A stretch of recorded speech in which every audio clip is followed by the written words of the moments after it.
आप स्टार्टअप्स में इन्वेस्ट करना चाहते हैं या अपना स्टार्टअप खुद शुरू करना चाहते हैं? दोनों ही सूरत में आपको देने होंगे बहुत सारे सवालों के जवाब जो आपको मिलेंगे सुपर स्टार्टअप्स में। Hello and welcome. I'm Mehraj Dubey and Super Startups is a journey to discover startups which are making a difference and honoring investors who are making a difference. So Super Startups में आज हमारे साथ हैं Kuldeep Kumar, Mainstay tax advisors के managing partner and founder, and Tanu Gupta, Mainstay advisors से। आप दोनों का बहुत बहुत स्वागत है और हमें आपसे बहुत सारी बात करनी है टैक्सेस को लेके, because you know the perception is maybe startups don't even need to pay taxes because they are discovering something great, and you know they have great they are on the journey of innovation or something like that. So do startups pay taxes and what really happens? Kuldeep, मेरे ख्याल से मेरा thank you very much.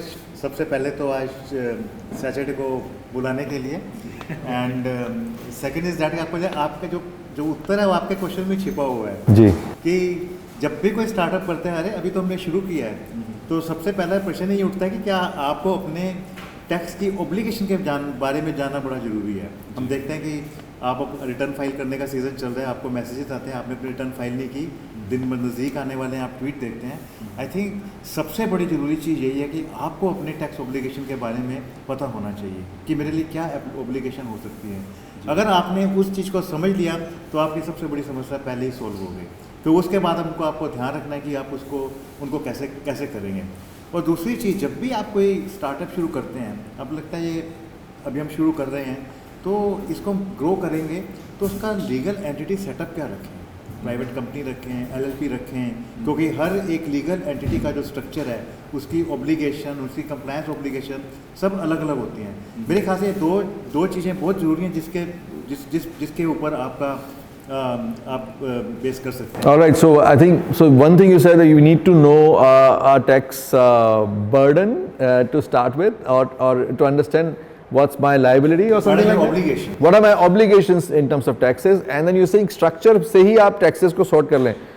जब अपनी company बना रहे हैं तभी आप सोच लें। So Tanu, would you want to add, and how does it really work when you're setting up a firm, you're worried about 10 other things? Absolutely. But should you worry about taxes that time? I completely agree with this, because when somebody is starting with such a big venture, such a big milestone in his life, the first thing on his mind is that I have to take the business from this level to that level, and taxes is something which is in cost to him, and everything which is cost he wants to take it at the back seat and not think about it too much. But tax is something that you have to be mindful of, because right now, while it may not be on your priority and important list, but at the end of the year you have to deal with everything that you've done during the year. There is no going back. There can only be damage control, but you have to do everything there. So tax is one thing that person has to be mindful of from the day one, which kind of entity he wants, whether he wants to go into a partnership, whether he wants to go into a private limited entity, what is the nature of the business that he's ready to get in, whether there'll be a lot of fixed cost, variable cost, how he can, the depreciations, what he wants to do in the business, and that helps him determine which type of entity he wants to get into. All right, so if you want to know more about mistakes that founders make or mistakes that investors make, continue to watch this video. मेरा next सवाल है कुलदीप से कि ऐसी कौन सी सबसे पहली mistake करते हैं स्ट्रक्चर बनाते टाइम, स्टार्टअप को रजिस्टर कराते टाइम लोग, जिसके कारण वो टैक्स में फंस जाते हैं, टैक्स की गड़बड़ हो जाती है। मैं ये नहीं कहूँगा कि आप टैक्स की किसी गड़बड़ में फंस जाएंगे, क्यों आपका अगर जो राइट स्ट्रक्चर होगा, आपको वो ऐसा हो जो कि आपके बिजनेस के लिए कम्प्लीमेंट हो। चलिए मैं बड़ा आपको छोटा सा एग्जांपल देता हूँ। हम कोई किसी भी स्टार्टअप को आपने शुरू किया है, अगर आप इनिशियल ईयर में आपको ऑब्वियसली आप उसके ऊपर काम करेंगे, उसको आप मैच्योर करेंगे स्टार्टअप को, और एक स्टेज के बाद जाके वो बड़ा बनेगा, तो उस स्टेज तक आने के लिए आप अपनी कंप्लायंस कम से कम रखें। फॉर एग्जांपल, अगर आप आज की डेट में LLP को आप फॉर्म करते हैं, तो आप सिंपल एक LLP की आप डीड बनाएंगे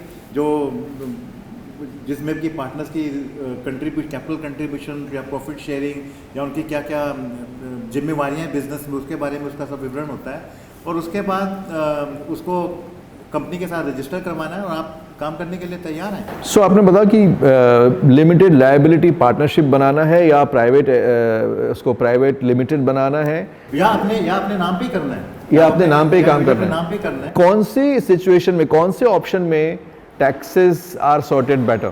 How should I choose अगर मुझे अगर अपने स्टार्टअप में रजिस्टर करने जा रहा हूँ तो कौन से ऑप्शंस मुझे चूज़ करना है, कैसे चूज़ करना है? देखिए मेरा आजकल जैसे जब टैक्स का रेट ना बढ़ गया है और ये टैक्स एक बड़ा हुआ है, मैं आपको बोलूँगा आप टैक्स की चिंता कम करिए, आप पैसे कैसे बनाना है उसकी चिंता पहले करिए कि हम इसको पैसे के लिए कैसे इसको लेके आए। अगर आप टैक्स काफ़ी सारी टैक्स में छूट हैं जो कि एक स्टार्टअप को मिलती हैं, जो पहले जैसे 10 सालों में से 3 साल के लिए आपको टैक्स हॉलीडे मिलता है, उसके लिए कुछ कंडीशन है जो आपको पूरी करनी होती हैं। आप DPIIT के साथ रजिस्टर्ड हैं, आपकी जो टर्नओवर है वो किसी भी साल 100 करोड़ से कम होनी चाहिए। पर मैंने स्ट्रक्चर की बात इसलिए छेड़ी क्योंकि अगर आपने कंपनी मान लो बना दी तो कंपनी में आपको उसकी AGM करनी है, आपको उसको फाइलिंग करनी है, उसका आपको ऑडिट करवाना है और काफ़ी सारे उसके आपको बुक्स ऑफ अकाउंट मेंटेन करना है। तो एक लिमिटेड लाइबिलिटी कंपनी वर्सेस एक प्राइवेट कंपनी में तो लिमिटेड लाइबिलिटी पार्टनरशिप फर्म आपको ज़्यादा थोड़ा बेनिफिट देगी। और इन एनी केस आप थोड़े time What benefits can you, Tanu, you want to highlight what benefits you think? See, if it's a private limited company, then there's certain deductions that are available to you, and if it's Limited liability? yeah, if it's a limited liability company, then you need to enter into a partnership deed. There has to be a partner. Then the partner can draw remuneration from it, or the partner can draw salary. The partner does not pay tax in that. Only the LLP pays tax in it. So the different tax aspects with both LLPs and private limiteds. तो ये सबसे बड़ा advantage है जो कि अभी तनु ने कहा कि एक लिमिटेड लाइबिलिटी फर्म में जो फर्म टैक्स पे करती है पार्टनर टैक्स पे नहीं करता। वो फर्म 30% टैक्स पे करेगी, उसके बाद पार्टनर उसको टैक्स भी ले जाएगा। अगर आप कंपनी बनाएंगे तो पहले कंपनी उसके ऊपर अपना टैक्स पे करेगी। कंपनी टैक्स पे करने के बाद जब इंडिविजुअल को पैसा डिविडेंड के रूप में आएगा वो उसके डिविडेंड के ऊपर भी टैक्स लगेगा। तो ये एक लेयर ऑफ टैक्सेस आपका partnership firm versus limited liability firm में आपका कम हो जाता है। लेकिन दोनों के अलग अलग ऑब्लिगेशंस हैं। तो पर मेरे ख्याल से जैसे भी अब मतलब ये सबसे बड़ा पहली चीज़ है कि आपका जो स्टार्टअप का आइडिया है आप उसके में सोचते कैसे हैं, आज क्या होगा, आज से 3 साल के बाद क्या होगा, 5 साल के क्या बात होगा, 10 साल के क्या बात होगा। तो पूरी जर्नी के बारे में आप ध्यान में रखिए, आप स्ट्रक्चर को डिसाइड करेंगे। कुलदीप, अभी LLP है, बाद में प्राइवेट लिमिटेड हो जाएगी, इस सब में क्या टैक्स को लेके सोचना पड़ेगा या जब हम फर्म रजिस्टर कर रहे हैं वो सब क्या करना पड़ेगा? I think this is a question which is relevant for a later stage. I don't think one should be worried. I think there are several other aspects of the business one needs to take care of. बिल्कुल बिल्कुल, हम तो जानना चाहते हैं कि हम क्या मिस्टेक्स कर जाते हैं जो हमें सब काम के बीच में स्टार्टअप फाउंडर्स या इन्वेस्टर्स जल्दी में इन्वेस्ट करने में, क्योंकि टाइम और प्लेस बहुत इसमें इंपॉर्टेंट होता है, कौन सी मिस्टेक्स कर जाते हैं? I think the main thing is that your passion for your thing, and when you think that you have to do something, you have to develop that thing. In that, you just keep in mind that what are your tax obligations, as I mentioned that. Today, for example, if our income is going to be beyond a certain threshold where I am subject to tax audit, then in that case, I have to do a withholding. Even if I am making payment to any contractor or I am making certain payment, what the kind of a TDS obligation which I have to make. So it means that every time you make a payment, whether you have to pay tax on that, and to secondly, if you are hiring employees now which are more than 20 employees for example, तो आपको अपना provident fund के साथ registration करवाना पड़ेगा, तो उनके आपको PF की लाइबिलिटी पे करनी पड़ेगी। सो टिक टॉन्ग वाली बात है यहाँ पे। I think one big alert कि अगर आपने 20 लोग हायर कर लिए हैं या ये फंडिंग आ गई है, बहुत खुश हैं, और या आपने इन्वेस्ट कर दिया है किसी स्टार्टअप में और आप बहुत खुश हैं, लेकिन वहाँ पर फिर लाइबिलिटी शुरू हो जाएगी टैक्स की। PF is one thing and many other tax items that you need to take. बाकी जो भी आपके जो भी TDS की ऑब्लिगेशन है उन चीज़ों का भी आपको ध्यान रखना पड़ेगा। पर मेरे ख्याल से आई थिंक मैं अपने ऑडियंस को ये ज़रूर कहूँगा कि आप इनके बारे में इतनी चिंता मत करिए। अच्छा, आप उसके लिए एक अच्छा सा प्रोफेशनल हायर कर लीजिए। Right and I am more than happy to help them. I know that the professional cost, but I think now in our professional fraternity also there are people who are helping this startup. I think now India is poised at a very good point, where we need to hold each other's hand and together we can bring this India to number 1 position. I know that we are at number 5 and we are talking about number 3. Kuldeep, I think you are the only tax professional I've ever met who is saying that don't worry about taxes, just focus on your work. I think startups founders are going to love you.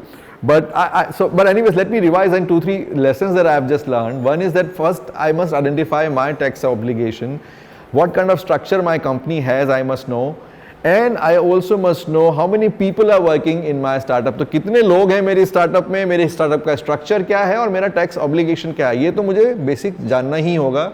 और लेकिन इसमें हमने सुना है कि आजकल fair value का एक सिस्टम शुरू हो गया है, इन्वेस्टर इन्वेस्ट करते हैं and if the startup is of a certain value that has to be recorded, it's not like मेरा भी इतना बड़ा वैल्यूएशन है, मेरा भी छोटा वैल्यूएशन है, and because investors are going to be liable to pay certain tax. Then you want to highlight that? Yeah. So what happens in this is there's an angel tax concept which is very commonly now on the अब internet. पहले angel investor होता था, अब angel tax भी आ गया है। That's what it is. So what happens is that where a company it receives consideration for the issue of shares, which is more than the fair market value, then there is an angel tax under Section 56 of the Income Tax Act. Okay. Now what happens is that up till now, only the resident investors were covered in this. But So, I mean, I now think you they've need to go slow extended- for me. So, one thing you said was resident investors, and another thing you said is fair value. ये सब fair value क्या है? हम investor के लिए तो वो fair value वही है जिसपे वो इन्वेस्ट कर रहा है, तभी तो वो उस पर इन्वेस्ट कर रहा है। The fair market valuation is something which is determined by a specified set of rules under income tax, and there is a method prescribed under the rules which I would not want to bore the audience with. So there are methods. Oh, ma'am, you can prescribed- highlight something if you think is important, definitely. There's a book value method prescribed in it, and there are different methods there. And then on basis of that method, you compute a fair market. Now, if the private company it receives value which is higher than that fair market value, then that money gets taxed in the hands of the company as angel tax. This is what angel tax is. Okay. Now, up till So now, sorry. So, but you're saying when in the hands of the company, meaning the company is going to pay that tax, yes, or the investor is going to pay The that? startup company is going to pay the tax. All right. So, angel tax startups pay करती हैं, सिर्फ investors pay नहीं करते, या investors भी करते हैं? No, only the startups pay the tax. Under 56(2), it is for the startup companies because they are the ones who are receiving that consideration. All right. So sir ये fair value पहले से बैठ के समझ लेना, फाउंडर को समझ लेना चाहिए, इन्वेस्टर को समझ लेना चाहिए. Is it that important, or you think typically calling a professional will help? No, I will only say that now you know why this concept is there. You know, in India we don't have a gift tax. Okay, so today you give, there is no gift tax. Now the income tax, they imbibed a section that section 56 they brought that if you are receiving anything or a cash or any asset or where the fair market value is lower by more than 50,000 rupees, that is taxed in the hands of the recipient.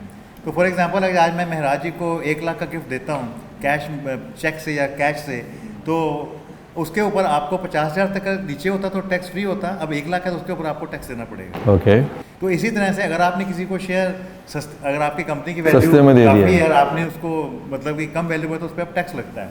लेकिन startup के बारे में ऐसा नहीं है. Startup के बारे में थोड़ा डिफरेंट होना लग गया कि आपकी फेयर मार्केट वैल्यू तो 100 रुपीज़ है, अगर आपको लेकिन पैसा आ रहा है 200, आप में इन्वेस्ट कर रहा है कोई 200, तो आपको 200 पैसा क्यों दे रहा है? तो जो 100 रुपये का जो आपको 100 रुपीज़ का जो additional money which is receiving on that the startup has to pay tax on that. Now earlier non-resident were not covered in that. Now they have in this exemption they have also covered the given the exemption to the they have specified the countries from where the investment is coming, so they will not be paying the angel tax. So they have granted that exemption to them so that अगर आपका startup है, आप ज़्यादा से ज़्यादा पैसा attract करना चाहते हैं तो वो आपके हाथ में वो उसके So you mean 2-3 things here. So one is of course that there are exemptions from certain countries when the investment is coming. There are certain class of people that the government has notified which are outside this investor category, which are outside. Now, right now, they've expanded it to everybody, whether it is resident, non-resident, all the investors are covered. So, investments coming from everywhere is covered under this clause now. What they've done is there's a certain class or category of people that they have sort of taken it out from here, which says that for those category of people, this clause, wherever they're investing, this clause is not applicable. All right, so one thing is to get a fair valuation done of your startup, जिसके basis पे आपको startup company को tax पे करना होगा, which is angel tax. That's why that means you cannot artificially increase valuation of your startup just to accommodate someone's cash somewhere. You can't do that anymore within the family, within friends, or outside. So the investment has to be genuine, I think. And another thing I am learning is कि investor कौन है, कहाँ से वो आ रहा है, कहाँ की फ्लाइट लेके आ रहा है. You have to be aware of that so that exemptions can be taken care of. Am I right? So these 2-3 scopes are there for mistakes. So I think we've so far talked about at least 6, if not 5 mistakes that you're likely to do, either where you are an investor or you are a receiver of that investment for your startups. Super startups में हम बात कर रहे हैं कि startups tax को लेके क्या मिस्टेक्स करते हैं, and investors do they also make mistake when they are investing in a startup that they think is going to get them high rewards. तो बहुत सारे रूल्स हैं, हमें कुलदीप कुमार और तनु गुप्ता ने समझाए हैं. कुलदीप, आपने थोड़ा सा अभी बताया कि एग्जेम्पशंस हैं, अगर एंजल टैक्स से अगर पे करना है जब, तो उसमें कुछ एग्जेम्पशंस हैं. ये कोई 2-4 एग्जेम्पशंस आप बता सकते हैं समझने के लिए? देखिए, सबसे पहले तो अपने इन्वेस्टमेंट पर्सपेक्टिव से जो बोला कि एक जो अगर आप एक अनलिस्टेड शेयर्स हैं उसमें कोई इन्वेस्टर कोई पैसा लगाता है जो कि फेयर मार्केट वैल्यू से ज़्यादा देता है, तो उस केस में कंपनी को उसके ऊपर टैक्स पे करना पड़ता है. तो स्टार्टअप को प्रोटेक्ट करने के लिए तो गवर्नमेंट ने उनको एग्जम्पशन दिया कि अगर आपका वैल्यू के उसके ऊपर से अगर इन्वेस्टमेंट आ रही है जो कि फेयर मार्केट वैल्यू से ज़्यादा के ऊपर आपने शेयर अलॉट किए हैं, तो उनको उसके ऊपर टैक्स नहीं देना पड़ेगा. तो अभी उन्होंने क्या किया कि कुछ एक टेरिटरी नोटिफाई किए हैं, जैसे यूएस, यूके, अगर उन कंट्री से पैसा आएगा तो उसके ऊपर उनको एंजल टैक्स नहीं लगेगा. इसका मतलब आप और अधिक से अधिक जो कैपिटल इन्वेस्टमेंट वो उसमें अट्रैक्ट बढ़ जाता है कि फंडिंग का जो फ्लो है वो रुके ना टैक्स के नाम पे. लेकिन यहाँ पर हम अब ये तो हमने बहुत सारी बातें समझी. Let's also list down a few things where you can save some taxes. Startups को वैसे ही कैश का क्रंच होता है, बहुत सारे ऑब्लिगेशंस हैं, कहीं वो पैसा थोड़ा बचा सकते हैं, टैक्सेस बचा सकते हैं ताकि मिस्टेक से. देखिए, मैं I will say in a different way. सबसे पहले तो स्टार्टअप को टैक्स के लिए हो तो मतलब कि आप कोई वेबसाइट पे जाएंगे, आपको बड़ा कुछ मिल जाएगा, उसमें बड़ा शब्दों में लिखा हुआ कि चाहे 80IC की एग्जम्पशन है, आपको 10 साल में 3 साल के ऊपर आपको टैक्स हॉलीडे मिलता है. वो दोनों एग्जम्पशन की आपको अवेलेबिलिटी है. मेरे ख्याल से आपको प्लानिंग अपने बिजनेस के साथ कैसे करनी है, जैसे कि आजकल आपको पता ही है कि स्टार्टअप में कैश की बहुत मुश्किल होती है, कैश बर्नआउट. तो आपने एम्प्लॉय हायर किए, आपने उनको स्टॉक ऑप्शन दी, तो और दूसरा आप कोई नया इन्वेस्टर भी लेके आ रहे हैं, आपको किस टाइम पे लेके आना है, क्योंकि याद रखिए कि कोई भी पैसा लगाएगा वो अधिक से अधिक पैसा बनाना चाहेगा. अगर आपने अपने एम्प्लॉय को भी पैसा अगर देना है, रेमुनेट करना है, कि जब आपने उनको शेयर अलॉट किए तो जब उन्होंने उससे कैश आउट किए, जब उन्होंने बेचे, तो उनका गेन अच्छा होना चाहिए और उसका अपना टैक्स जो है वो 30% के बजाय 20% भी होना चाहिए. तो उसके लिए आपको किस चीज़ का ध्यान रखना है, आपको अपनी फेयर मार्केट वैल्यूएशन जब आपको देखें हमारा बिजनेस इस समय चलने वाला है, आप अपने एम्प्लॉय को स्टॉक ऑप्शन दे सकते हैं. क्योंकि याद रखिए, क्योंकि सरकार आपको इसमें छूट नहीं देती है. अगर आपको एक 10 रुपये की चीज़ 10 रुपये से कम में देगी, जो 10 से कम में मिली, तो जो डिफरेंस के ऊपर आपको टैक्स पे करना पड़ेगा. तो जब उसकी वैल्यूएशन इस लेवल पे है, उसके बाद एक तरह बढ़ने वाली है, एक हम देखते हैं अब ये स्केलेबिलिटी लेवल पे आ गया है, तो उस समय आप अपने एम्प्लॉयज़ को शेयर दे सकते हैं, उस समय आप इन्वेस्टर को लेके आ सकते हैं. और उसके बाद अगर वो लिस्ट हो जाता है तो 1 साल के बाद, नहीं तो 2 साल के बाद जब भी वो शेयर अपने बेचेंगे, उनको वो 30% नॉर्मल टैक्स देने के बजाय कैपिटल गेन टैक्स देना पड़ेगा.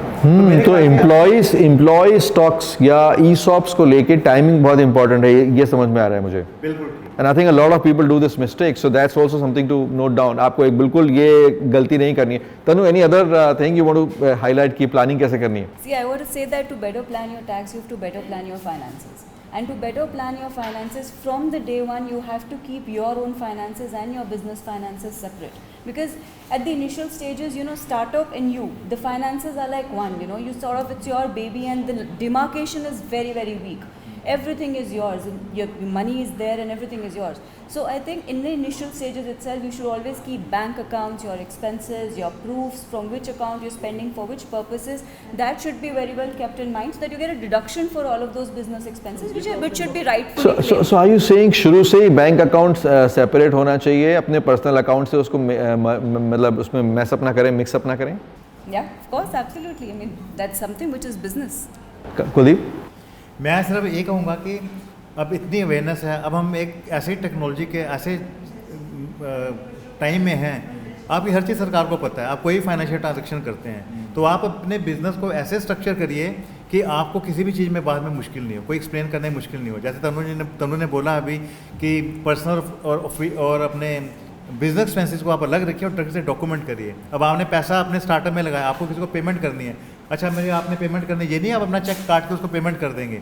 आप अपने पर्सनल अकाउंट से अपने स्टार्टअप की जो कंपनी है अपनी अलग, उसमें पैसा आप लेके आइए और उससे आप पेमेंट करिए। तब जब आपका स्टार्टअप चलेगा तो आपने पैसे वापस लौटाने भी हैं, क्योंकि आपका बिजनेस अलग है और आपका जो पर्सनल चीज़ें हैं वो आपकी अलग हैं। तो इन चीज़ों का ध्यान रखना बड़ा ज़रूरी है। जहाँ हमने देखा कई people generally tend to do a mistake, और जब वो देखते हैं अरे तो इतनी इनकम हो गई तो क्या हम अपने पर्सनल एक्सपेंसेस भी वहाँ डाल सकते हैं? सॉरी, आप नहीं डाल सकते उस समय आप। इसीलिए आपका हाइजीन अच्छा रखना बहुत ज़रूरी है। सर ये कहाँ नहीं डाल सकते?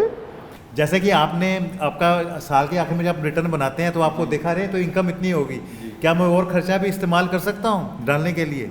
तो आप ऐसा नहीं कर सकते। जी जी जी।